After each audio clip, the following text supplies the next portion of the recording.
We're studying through 1 Samuel. And last week I thought it would be a better idea to take a step back instead of just going on into Saul's story. You know, the people said, we want a king like the nations. And God's going to give it to him. He's going to give him a man named Saul. And last week we looked at how he was different we talked about David and Solomon, but we mostly focused on Solomon. Solomon was the wisest person that ever lived. He was full of wisdom. When God asked him, anything you want, you ask me what I should give you.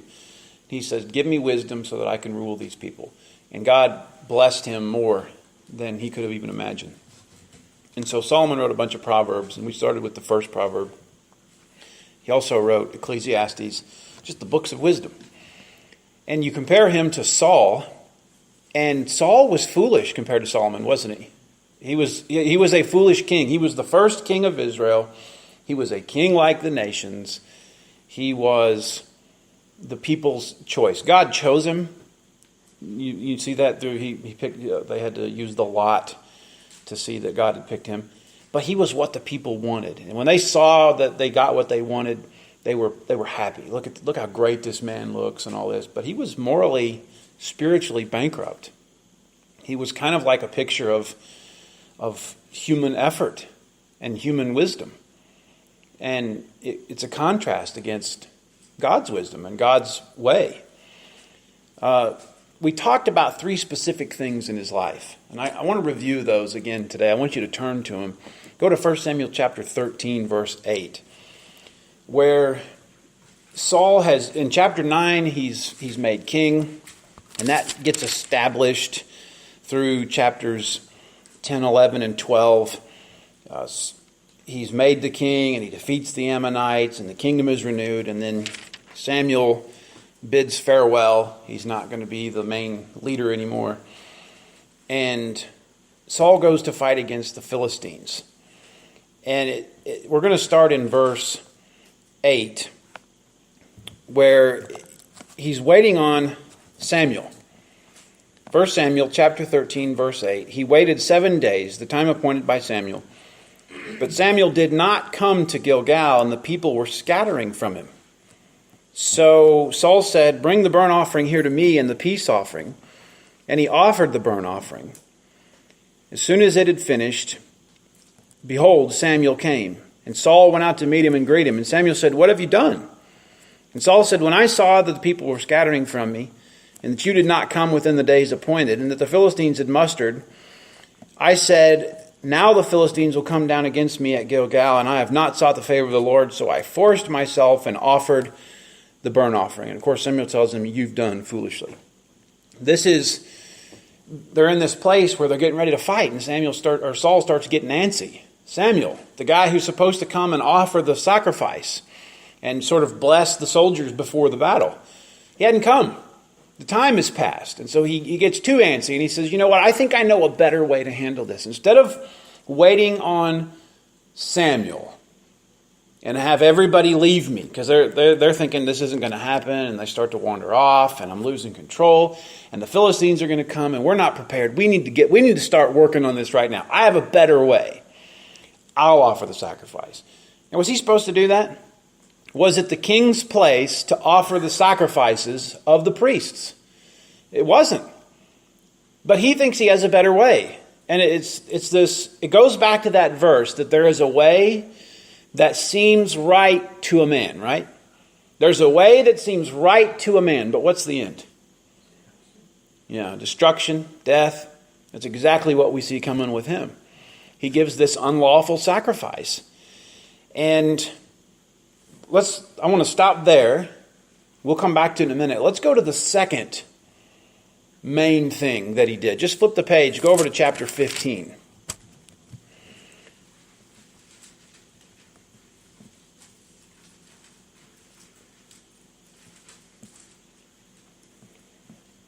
In chapter 15, God has sent Saul to defeat a group of people called the Amalekites. And if you look in verse 3,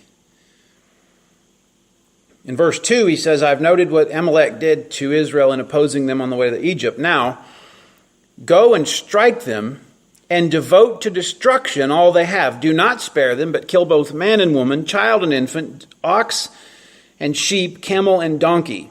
So don't leave anything at all. Well, you go down to verse 7. Saul defeated the Amalekites. Verse 8, he took their king, Agag, alive, and devoted to destruction all the people with the edge of the sword. But Saul and the people spared Agag and the best of the sheep and the oxen and the fattened calves and the lambs and all that was good, and would not utterly destroy them. All that was despised and worthless they devoted to destruction. So here's the second thing. God says, look, I want you to go in there and I want you to kill everything. But Saul, Israel's not a rich nation. Not yet. They're not that powerful. They didn't get that until, especially under the time of Solomon, because of his wisdom.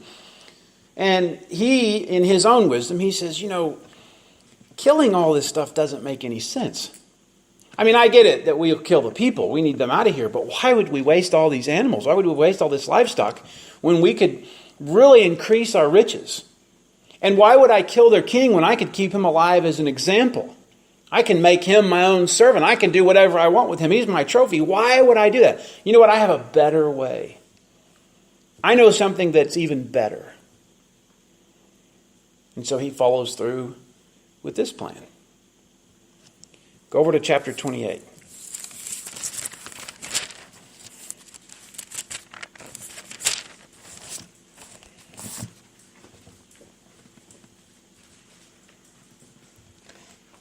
In verse 3, we see that the Philistines are about to fight. Now Samuel had died, and all Israel had mourned for him and buried him in his own city.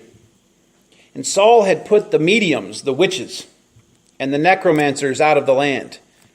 The Philistines assembled and came and encamped at Shunem, and Saul gathered all Israel, and they encamped at Gilboa. When Saul saw the army of the Philistines, he was afraid, and his heart trembled greatly.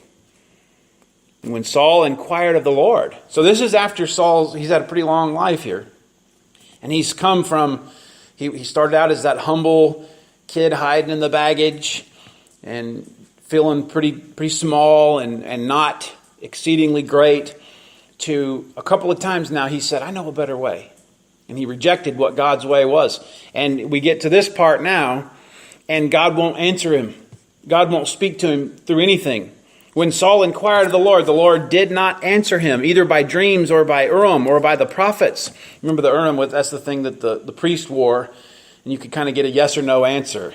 It's sort of like a lot. You pick a card, and if you get this card, it means yes, this one means no. God wasn't speaking to him that way, nor by the prophets. Then Saul said to his servants, seek out for me a woman who is a medium, a witch, that I may go to her and inquire of her. And his servants said, well, we know where this one is. So here again you have this way, where Saul, in his own wisdom, he says, I know a better way than the way that God is giving me. I know how to not have to wait. I can offer a sacrifice. I can get the favor of the Lord myself. I don't have to kill all the things that God has told me to kill. That doesn't make any sense. I know a better way, and I don't have to follow God's command when it comes to things like witches and stuff like that, because I know a better way. If he's not going to answer me, I know a way that I can get it done. And so he takes these matters into his own hands. And Solomon, David's son, he sits down and he writes out these proverbs. And one of them was, there is a way that seems right to a man, but in the end, its end is the way of death. It's the way of destruction. You can picture Solomon thinking about Saul. You can see him sitting there, maybe on his porch, and he's just pondering history and pondering life and pondering man's ways. And he says, when Saul did those things, he made his own decisions. He used his own wisdom. In the end, that way was death. I'm going to show you. Go back again to chapter 13.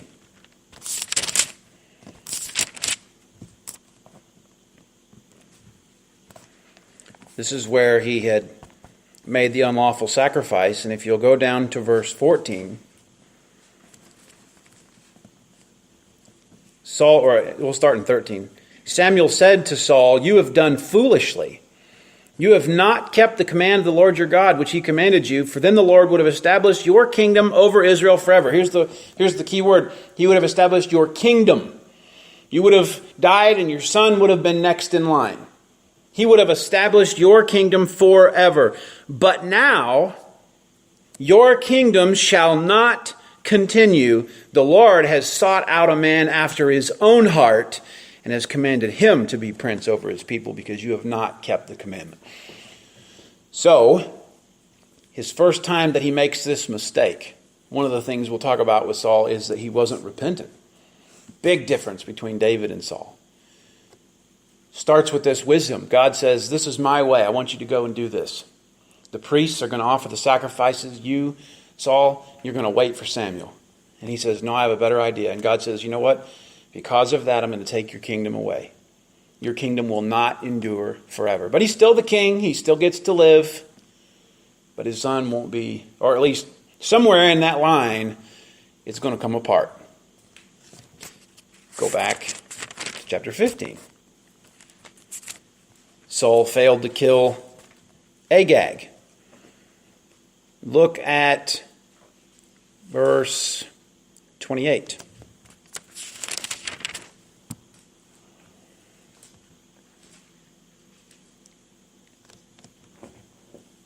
Samuel approached Saul and rebuked him for what he did. He says, "The Lord has torn the kingdom from you." It's actually this really great picture. When Samuel tells him, "You're in big trouble here," he turns to walk off, and Saul reaches out and grabs him, and I guess accidentally tore his cloak. That's those verses right before it. He says, "I will not return with you. You've rejected the word." As verse 27, as Samuel turned to go away, Saul seized the skirt of his robe, and it tore. And Samuel said to him, "The Lord has torn the kingdom of Israel from you this day, and has given it to a neighbor of yours who is better than you." This is what your wisdom has bought you, Saul. You remember, you couldn't wait for me to come and give you the sacrifice. That cost your family the kingdom. But now here we are, and I've told you, we made it very clear, kill everything that breathes. But you knew better than God. And so now you're not even accepted as king anymore. It's not just eventually down the line, it's you. You're not going to finish your life until your kingdom is taken. Or your kingdom will be taken from you in your lifetime. And then go back to chapter 28.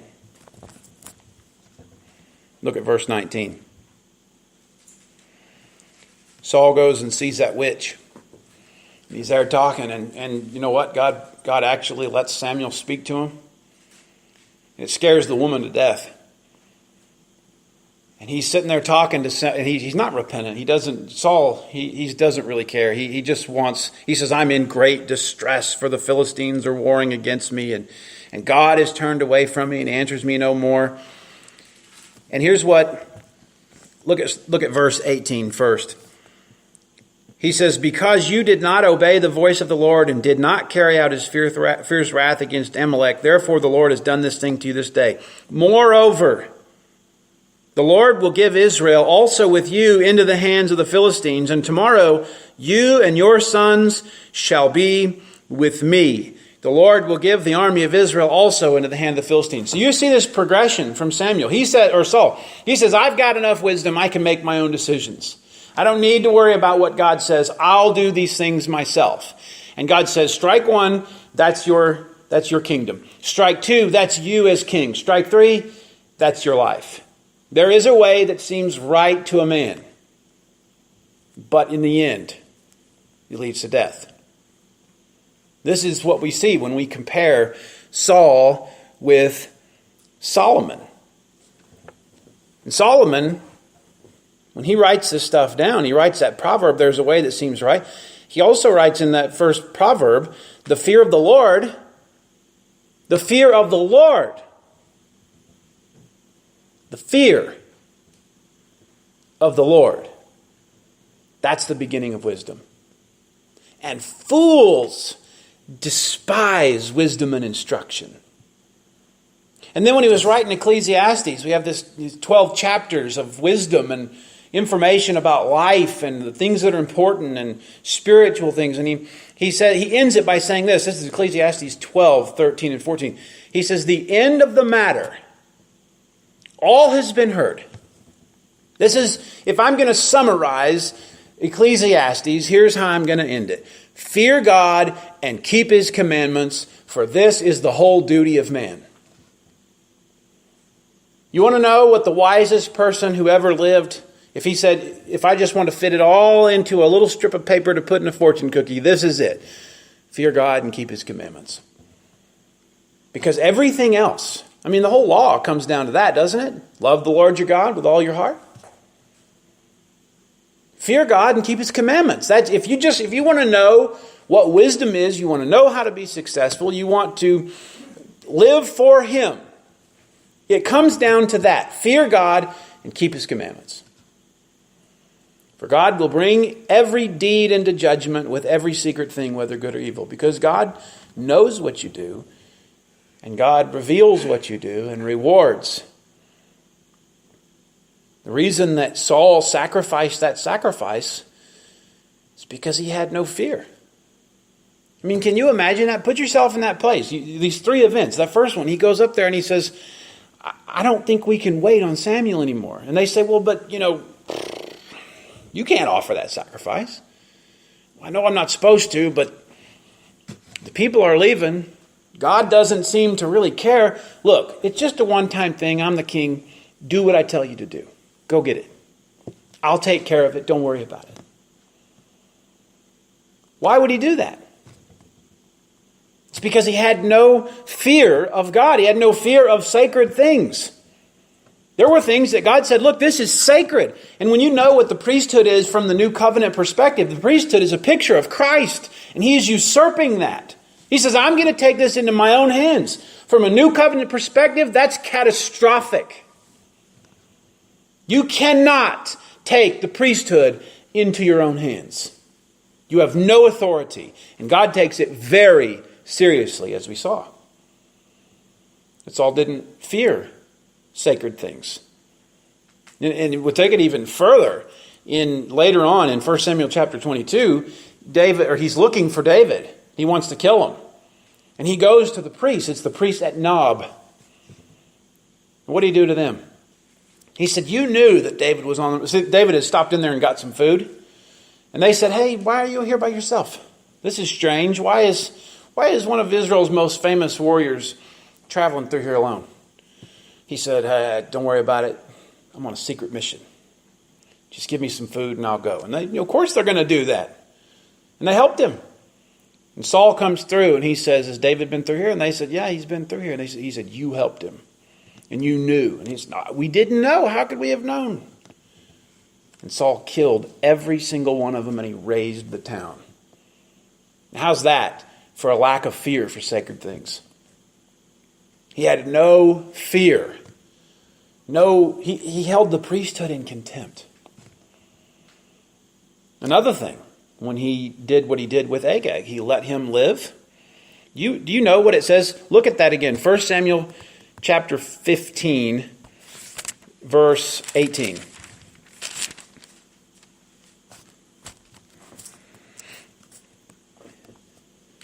Samuel reminded him, Saul, you didn't do your job. He says, the Lord sent you on a mission and said, go devote to destruction the sinners, the Amalekites, and fight against them until they're consumed. Right? Pretty simple job. Go in there and kill everything. That's all. Why then did you not obey the voice of the Lord? Why did you pounce on the spoil and do what was evil in the sight of the Lord? And Saul said, I have obeyed the voice of the Lord. I have gone on the mission on which the Lord sent me, and I have brought Agag, the king of Amalek, and I have devoted the Amalekites to destruction. Now, first of all, I want you to notice the difference between the way that Saul responded to the prophet's rebuke and compare that to the way David responded to the prophet's rebuke. In 2 Samuel chapter 12, Nathan confronts David and he says, you've done this thing. He says, you're the man. And what does David say? What are his first words? I have sinned against the Lord. What did Saul say? I have obeyed the voice of the Lord. You know full well you did not. You say you've gone on the mission and you've devoted everything to destruction. But verse 21, the people took of the spoil, sheep and oxen, the best of the things devoted to destruction. But listen, it's not a big deal because they did it to offer them as sacrifices. And Samuel said, does the Lord delight in burnt offerings and sacrifices as much as he delights in obeying his voice? You see, Saul says, I know a better way. Let's keep the best. If it's poor and weak and if it's a person, don't worry about it. Get rid of it. But if it's good stuff, let's keep it. And he's confronted by it. Instead of repenting, he lies. No. The people did that. It wasn't me. The people. And we wanted to devote it to God. And Samuel says to him, to obey is better than sacrifice. To listen is better than the fat of rams, for rebellion is as the sin of divination. A little foreshadowing of what's to come. This is what's really in his heart. The fact that he kept all that stuff alive, knowing he wasn't supposed to, it is the same thing as going to that witch. Why? What's the big problem?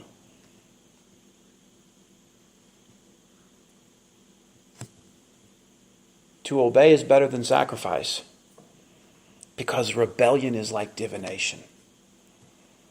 It is to usurp God. It is to say, I know a better way. The fear of the Lord is the beginning of wisdom. Fools despise wisdom and instruction. And he says, because, actually, presumption is his iniquity and idolatry. Because you have rejected the word of the Lord, he has also rejected you from being king. Saul said to Samuel, I have sinned. Now he says it. For I have transgressed the commandment of the Lord in your words. Why? Why would he do that? Why would Saul transgress the word of the Lord? What would cause him in all of his wisdom to do this? Because I feared the people and obeyed their voice. Who's the king here? Who's supposed to be the leader? Who's supposed to be driving this ship? He says, now therefore, please pardon my sin and return with me that I may bow before the Lord. So he wants Samuel to go with him and sort of go along with him in this sin. And look, don't humiliate me. Don't embarrass me in front of the people and make me go by myself. You go with me and let's at least keep up the appearance that I'm doing okay. And Samuel said to Saul, I will not return with you, for you have rejected the word of the Lord, and the Lord has rejected you from being king over Israel. And that's when he tore his robe. And that's when he said to him that you shouldn't have done this. And also the glory of Israel, verse 29, will not lie or have regret, for he is not a man that he should have regret. Then he said, I have sinned. Yet honor me now before the elders of my people and before Israel, and return with me that I may bow before the Lord your God. So Samuel turned back after Saul, and Saul bowed before the Lord. What was his main problem? He would have, if he had had wisdom, he would have had wisdom if he had fear. He didn't have fear. So he didn't kill Agag. He was more afraid of the people. He had more regard and respect for the things that the people said than what God thought. And you see that. Later, he has this little feud with David where the people are saying Saul has killed his thousands, but David has killed his tens of thousands. And Saul was extremely upset about that because he cared what people said about him. He cared more about what people said about him than he cared about what God said about him. He loved their praise.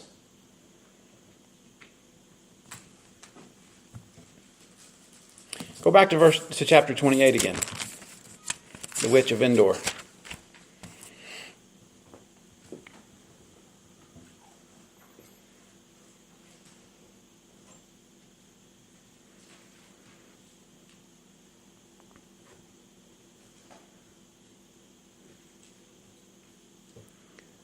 Samuel died, verse 3.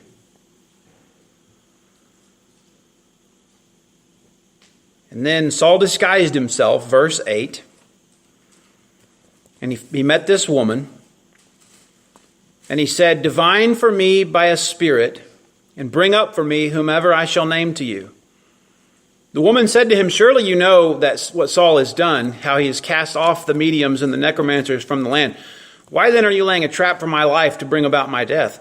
But Saul, look what he does, swore to her by the Lord, "As the Lord lives, no punishment shall come upon you for this thing." Think about that. He just took an oath. "As the Lord lives, you have my permission. No punishment will come upon you to do a most wicked thing for me. And it's okay because I'm the king. I'm asking you to do it." You don't have to be afraid about breaking God's law. Because here's the thing. God won't answer me. What does holiness mean? Separate, right? Is God holy compared to the world? God is separate from the world, isn't he? He's not like the world. And what Saul is doing is he's going to this other person. He's saying, "I can't get it from God, but maybe I can get it from you. God won't speak to me, so I can't find the answers that I need, but maybe I can get it from you. And I'm telling you, by his name, it's okay and there's not going to be any punishment for it." Saul had no fear for sacred things. He had no respect for sacred things. He had no fear for God's word over men's word. He cared more about what they said. And he had no fear for God's holiness. No respect of God's separation from the world, God being the only God, the only way, the only source. And so that's why he did what he did. But I don't just want to compare him to Samuel or Solomon. I also want to compare him to David. David was far better. Isn't that what it said? He says that the Lord has taken away your kingdom and given it to your neighbor who is better. He's given it to someone better than you. Now think about those three things there.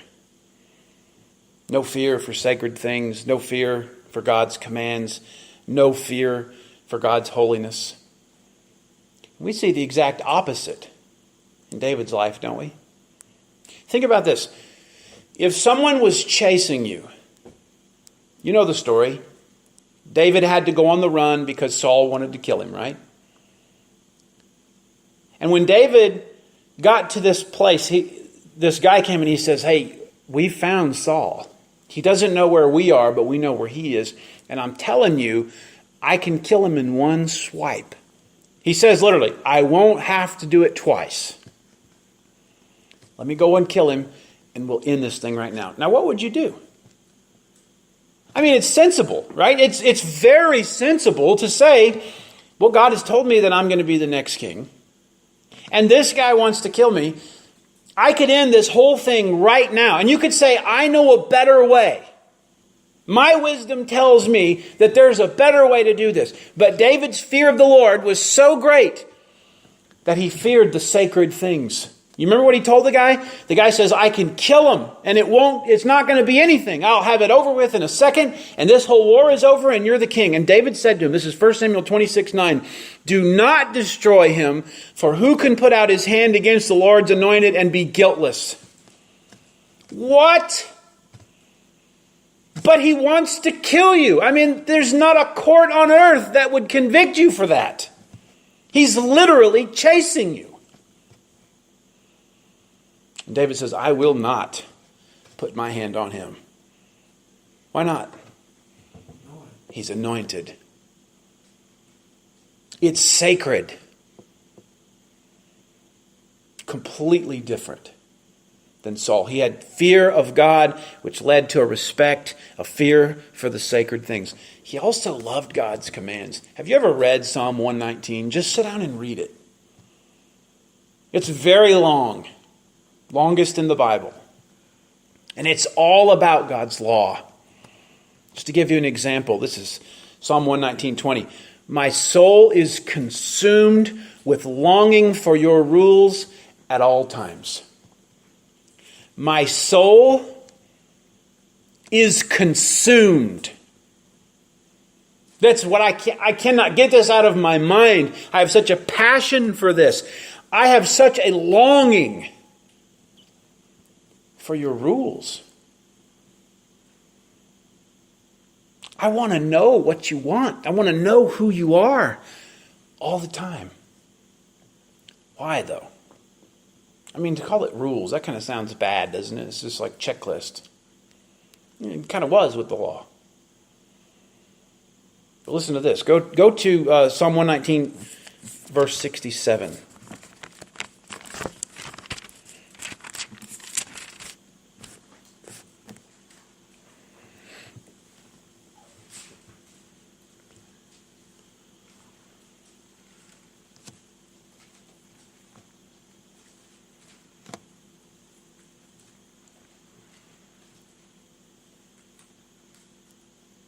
Before I was afflicted, I went astray.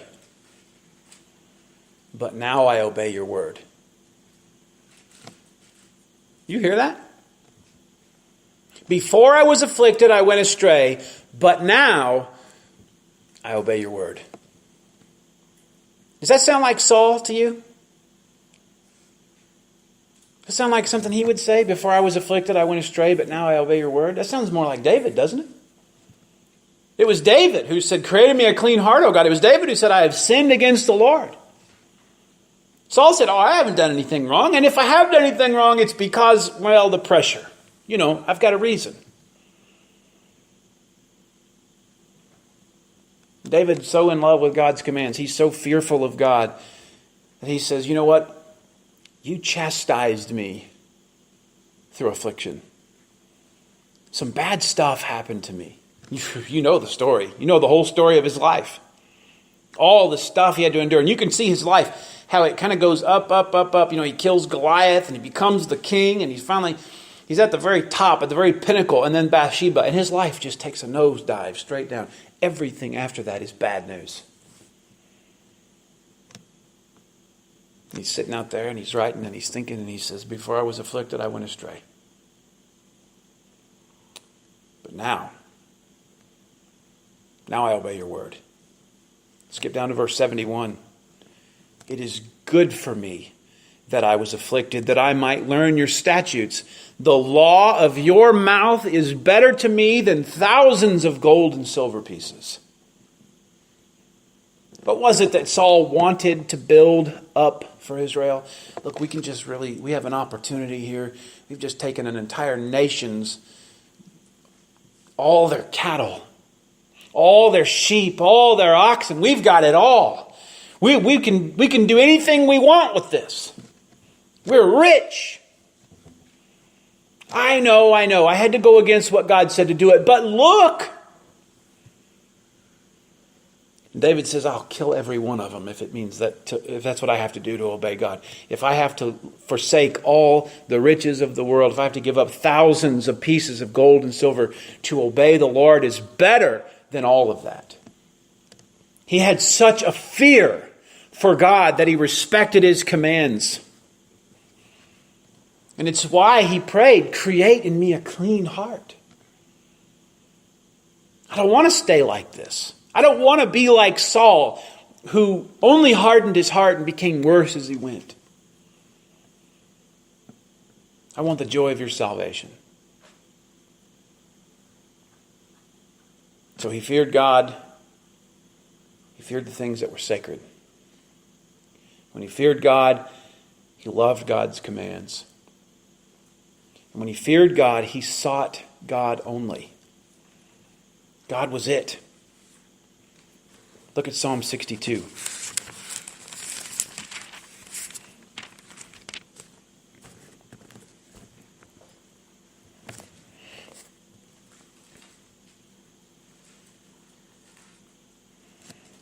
For God alone my soul waits in silence.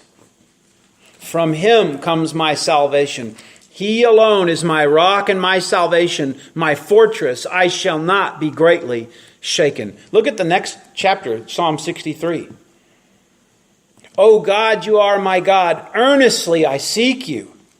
My soul thirsts for you. My flesh faints for you. And so earlier we had talked about how God's law was the thing that he thought about. That was what he meditated on. And he couldn't get enough of it. His soul thirsted for it. But here, you see, it's a dangerous thing. It's a bad thing to crave the religious things of God, but not God himself.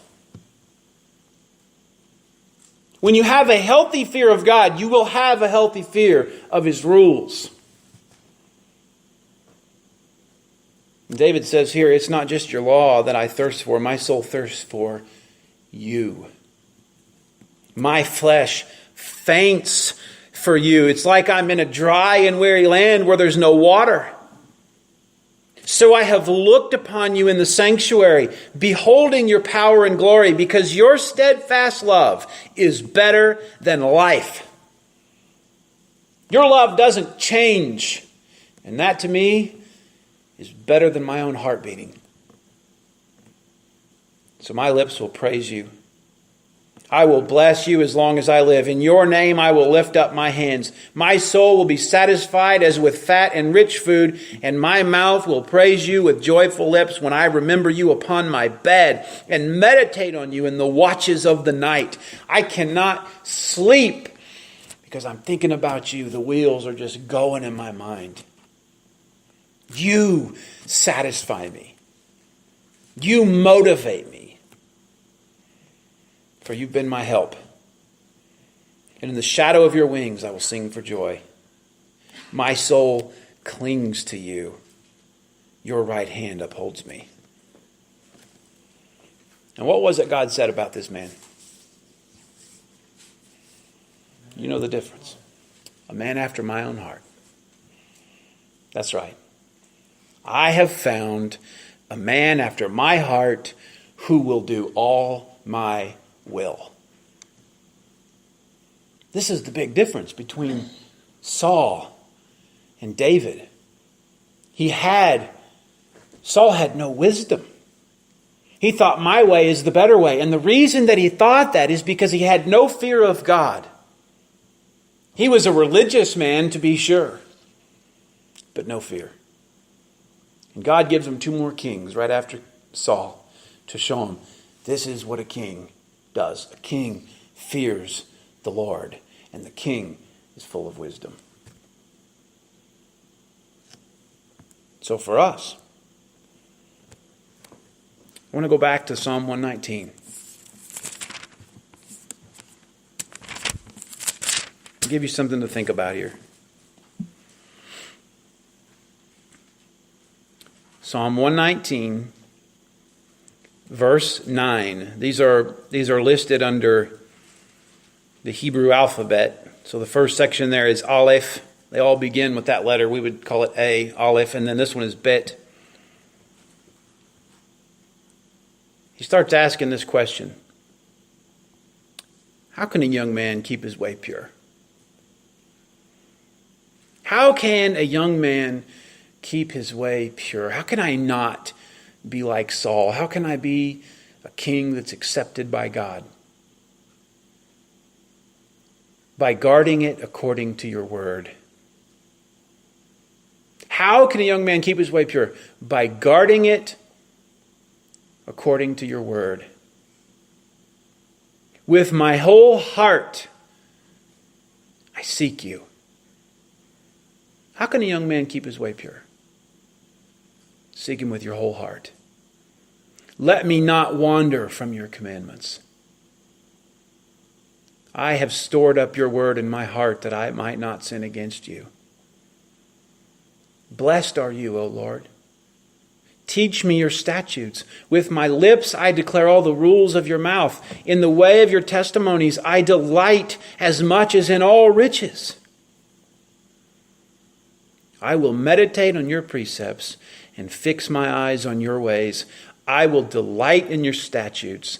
I will not forget your word. Now here's the thing about this passage. It's kind of tough.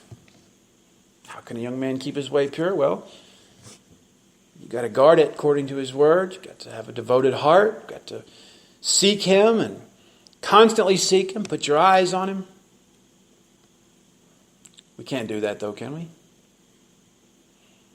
Except through Jesus.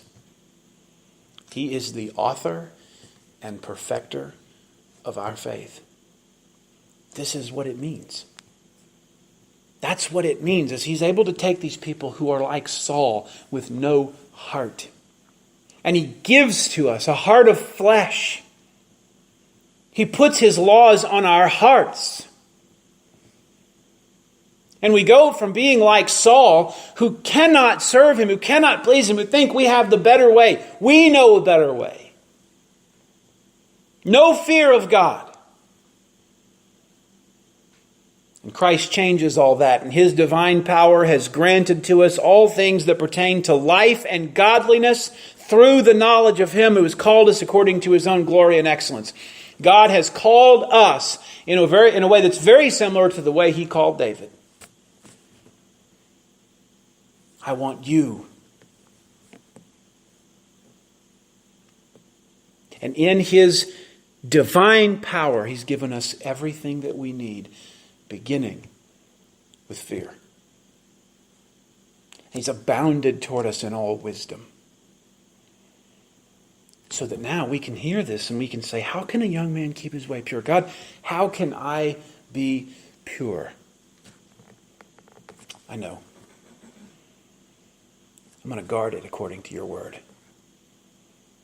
I'm going to guard my heart. I'm going to guard my mind. I'm going to guard my thoughts and my feelings. I'm going to guard my actions. My life will be guarded by your word.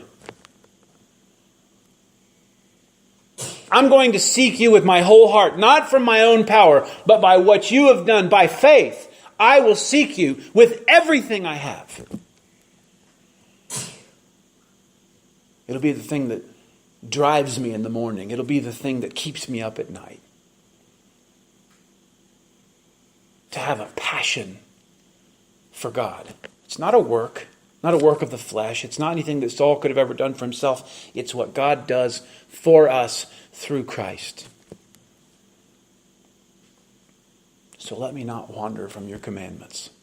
You see that change? There's a change in your heart where one says, it's okay because there's actually a greater good thing going on. Or, it's, I didn't want to do it, but it's just kind of what happened and there was a lot of pressure and you don't understand. And I didn't really do anything wrong. And no, I've sinned against the Lord. Don't let me wander from your commandments. Restore unto me the joy of thy salvation. Renew a right spirit within me. Give me a clean heart. Watch over my feet so that I don't go off the path. You know what?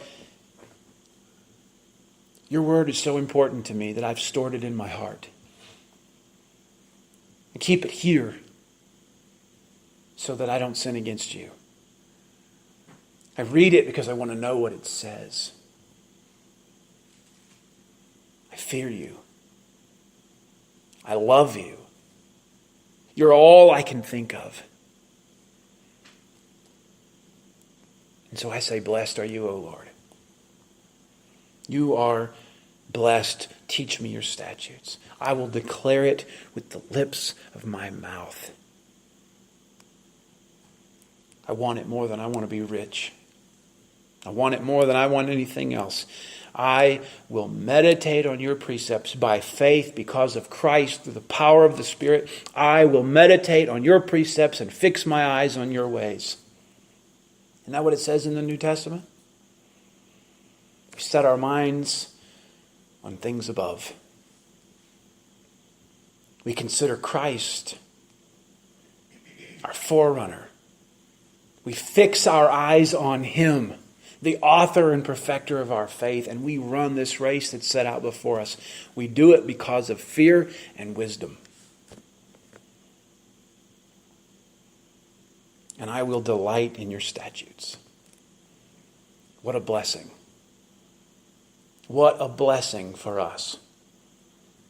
Because the way of the wicked will perish, but the righteous live.